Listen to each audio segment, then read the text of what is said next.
이 책 한 권만 읽어도 강의비 500만원 아끼시는 겁니다. 월급의 한계를 느끼고 부동산 투자에 눈 뜬 직장인분들 많으실 텐데요. 저도 그때는 비싼 강의만 들으면 되는 줄 알고 강의비를 500만원 가까이 썼어요. 근데 지금 생각해보면 몸값 못하는 강의가 대다수였고요. 잘못된 내용도 있어서 투자하는데 꽤나 고생했어요. 여러분들은 이런 일 없으셨으면 하는 마음에 제 부동산 인생 책 한 권을 소개시켜 드리려고 합니다. 이 책만 제대로 읽어도 부동산 투자에 필요한 내용은 다 얻어가실 수 있어요. 저는 시드머니 5천만원 정도 모으니까 어디 투자할 곳 없나 손이 근질근질 하더라고요. 그래서 부동산으로 성공했다는 분들의 강의를 몇백만원 들여서 수강했죠. 근데 본인 자랑 플러스 주구장창 입지에 대한 내용만 얘기하는 거예요. 여기서 입지는 아파트 단지가 가지고 있는 고유한 특징을 말하는데요.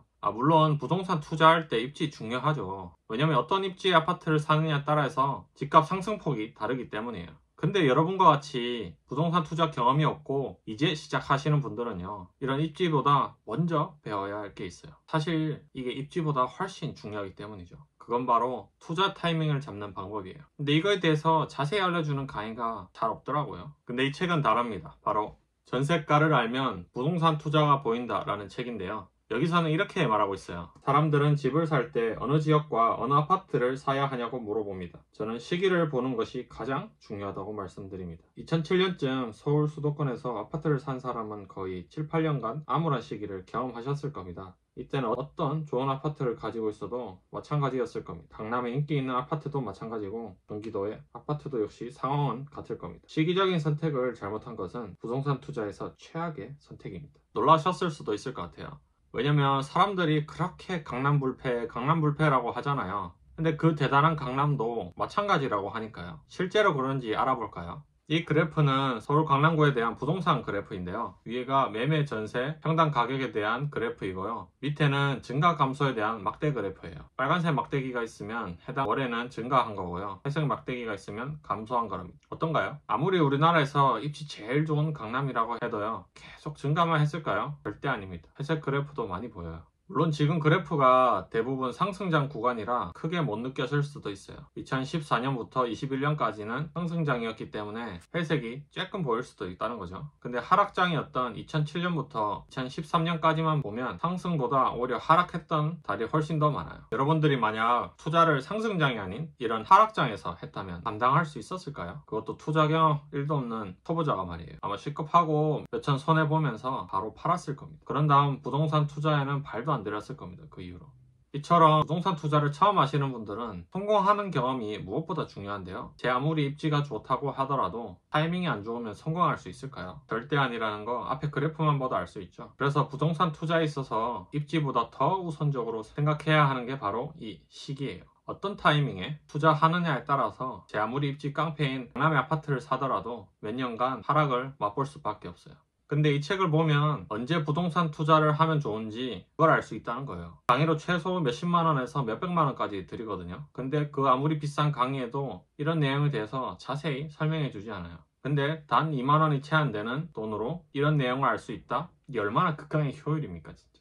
그 비싼 강의 안 듣고 이 책 단 한 권만으로도 그 시기를 알 수 있다는 거예요. 그러니 이 책을 안 읽어볼 수가 없죠. 특히 이 책이 갖고 있는 장점이요, 일반적으로 얘기하는 부동산 사이클과는 완전히 다른 사이클을 제시해요. 구글에 부동산 사이클이라고 검색해보세요 한번. 그럼 이렇게 단순한 사이클이 나오거든요. 상승했다가 감소했다가 다시 상승하는. 근데 이 책에는 폭등이 반드시 있을 수밖에 없다고 강조해요. 즉 부동산 사이클은 이것보다 훨씬 복잡하다는 거죠. 아무래도 이 책을 쓰신 이현철 님이 실제 공인중개사로 현장에서 꽤 오래 일을 하셨다 보니까요, 부동산 시장을 누구보다 정확하게 이해하고 있어서 이런 설명이 가능한 것 같아요. 책에서는 폭등기를 이렇게 표현합니다. 예를 들면 2006년 같은 경우 1년 동안 거의 2배 수준의 가격 상승이 있었습니다. 이 시기에는 다들 거의 미쳐 있었습니다. 왜 그럴까요? 경기가 좋아서도 아니고 금리가 낮아서도 아닙니다. 바로 사람들의 심리입니다. 거의 모든 사람들이 집값이 올라간다 생각하면 그때부터 폭등이 일어나게 됩니다. 폭등기를 안 겪어보면 사람들이 다들 미쳐있다고 표현하는 게 크게 와닿지 않을 거예요. 그래서 책에서는 예시까지 들어서 설명해 주는데요. 폭등기 때는 이런 일이 비일비재하다고 하네요. 5억 하던 매물이 싹 사라져서 매수자들이 목 빠지게 매물을 기다리고 있는 상황입니다. 근데 단 며칠 만에 5천만 원이 오른 5억 5천 내 매물이 딱 하나 나와요. 어떤 사람들은 갑자기 무슨 5천만 원이나 오르냐면서 미쳤다고 포기하겠죠. 근데 또 사정이 있어서 이 집을 무조건 사야 하는 사람도 있겠죠. 왜냐면 집은 또 거주의 개념이 있으니까요. 그래서 어쩔 수 없이 10% 10%인 계약금 5,500만 원을 쏩니다. 근데 다음날 매도자한테 중개사가 이러는 거예요. 1억 줄 테니까 위약금 물어주고 계약 파기하라는 매수자가 나타났는데 어떻게 할 거냐고 말이에요.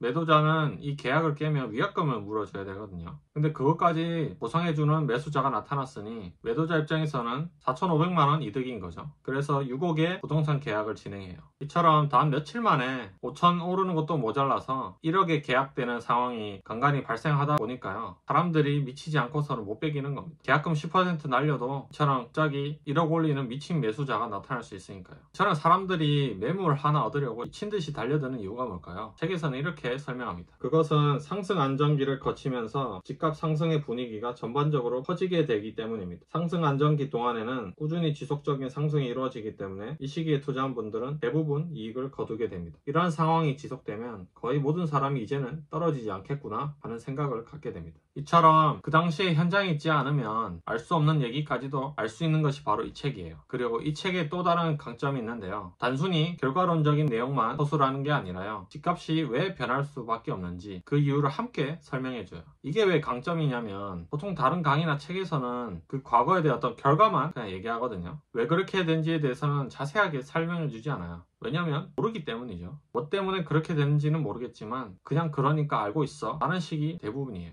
근데 이 책은 다릅니다. 글쓴이가 직접 현장에서 이런 일들을 다 겪었다 보니까 사람들이 왜 그렇게 행동하고 집값이 그렇게 될 수밖에 없는지를 상세히 알려줘요. 우리가 납득할 수 있게 설명해 준답니다. 제가 생각했을 때 이렇게 부동산 시장 변화에 대한 원인과 이유를 명확하게 설명해 주는 건 아마 이현철님이 쓰신 책이 유일하지 않을까 싶네요. 제가 이렇게 확신할 수 있는 건 부동산 투자에 대해 공부하려고 책 193권 정도 읽고 강의도 정말 많이 들었거든요. 근데 그 어디에서도 이런 내용은 제가 들어본 적이 없어요. 그러니까 제가 확신하고 여러분들께 이 책을 추천드릴 수 있는 겁니다. 그리고 부동산 입지에 대한 공부도요. 굳이 비싼 돈 들여서 강의 듣거나 컨설팅 받으실 필요 없고요. 이것도 책을 통해서 충분히 강의만큼 퀄리티 있는 내용을 얻을 수 있거든요. 이에 대한 내용은 제가 부동산 인생책 3권에 대한 영상이 있으니까요. 상단에 있는 영상을 참고하시면 되겠습니다. 그리고 이 전세가를 알면 부동산 투자가 보인다의 녹차를 보면요. 부동산 초보나 무주택자분들이 궁금해할 법한 쫙 리스트를 뽑아서 세세히 알려주거든요. 그 중에 개인적으로 저한테 가장 흥미로웠던 소제목은 바로 이거예요. 인구가 줄고 있는데 아파트는 이제 끝일까요? 사실 지난 상승장 때는 인구가 줄고 있어도 가구 수는 증가해서 1인 가구를 근거로 부동산이 상승한다라고 많이들 얘기했었는데요. 근데 이제는 그 믿었던 가구 수마저 떨어지고 있어요. 그래서 내가 부동산 투자하기 전에 한 번쯤은 고민해봤을 법한 내용이에요. 근데 그 누구도 속 시원하게 대답해주지 못하는데 여기서 딱 알려줍니다. 제가 볼 때 거의 시장에 영향을 주지 않는다 생각됩니다. 일본에 약 800만 채의 빈집이 있다고 나와 있습니다. 그런데 지금 일본의 집값은 크게 상승하고 있다고 합니다. 어찌된 일일까요? 일본에 있는 빈집들은 대부분이 도시 외곽이나 시골에서 노인분들이 살다가 돌아가시고 그 지역이 슬럼화된 곳에 있습니다. 도시 지역은 예나 지금이나 사람이 넘쳐나고 집값은 다시 상승하고 있습니다. 즉 인구가 줄어듦에 따라서 청년들이 없는 지역은 점점 슬럼화가 될 수밖에 없다는 거예요. 근데 사람들이 많이 모여있는 중심 지역의 도시들은 오히려 집값이 올라간다는 거예요. 그래서 우리가 부동산 투자할 때 걱정할 일이 없다고 보시면 돼요. 왜냐면 우리가 그런 시골이나 이런데 아파트 투자하지는 않으니까요. 예상컨대 인구가 갑자기 많이 줄어드는 현상이 아니라 자연 발생적으로 서서히 줄어드는 현상이 일어날 것이고 우리 인간 생태계는 서서히 변하는 인구에 잘 적응해 큰 변화 없이 그렇게 예전과 비슷한 흐름을 이어갈 것입니다. 이 책에서 얘기했던 것처럼 실제 도쿄 집값은 2014년에 다시 상승하고 있는데요. 이건 올해 2월에 작성된 기사 내용입니다. 부동산경제연구소가 지난 1월 25일 발표한 2023년 평균 가격에 의하면 도쿄 23개구가 작년과 비교해 39.4%나 상승한 1억 1,483만엔으로 나타났습니다. 1974년 이후 처음으로 1억엔을 돌파했습니다. 땅값과 건축 비용이 상승하면서 판매 가격 또한 오르는 중입니다. 이처럼 이 책에서 설명하는 내용이 틀리지 않다는 걸 바로 알 수 있는 대목이에요. 여러분들이 책을 읽으시면 입지보다 더 중요한 부동산 투자 시기를 정하실 수 있고요. 부동산 시장을 단순히 결과론적인 내용만 보는 게 아니라 현장에서 직접 겪었던 경험을 근거로 원인에 입각한 부동산 시장 분석을 확인할 수 있어요. 거기에 더해 부동산 초보나 무주택자분들이 한 번쯤은 궁금했을 법한 내용도 자세히 알려주고 있으니까요. 이 책을 완전히 씹어먹을 정도로 내 걸로 만드시면요. 부동산 투자하는 데 필요한 내용은 다 아시게 될 겁니다. 그래서 반드시 읽어보시고 부동산 초보를 벗어나시는 여러분들이 되셨으면 좋겠습니다. 감사합니다.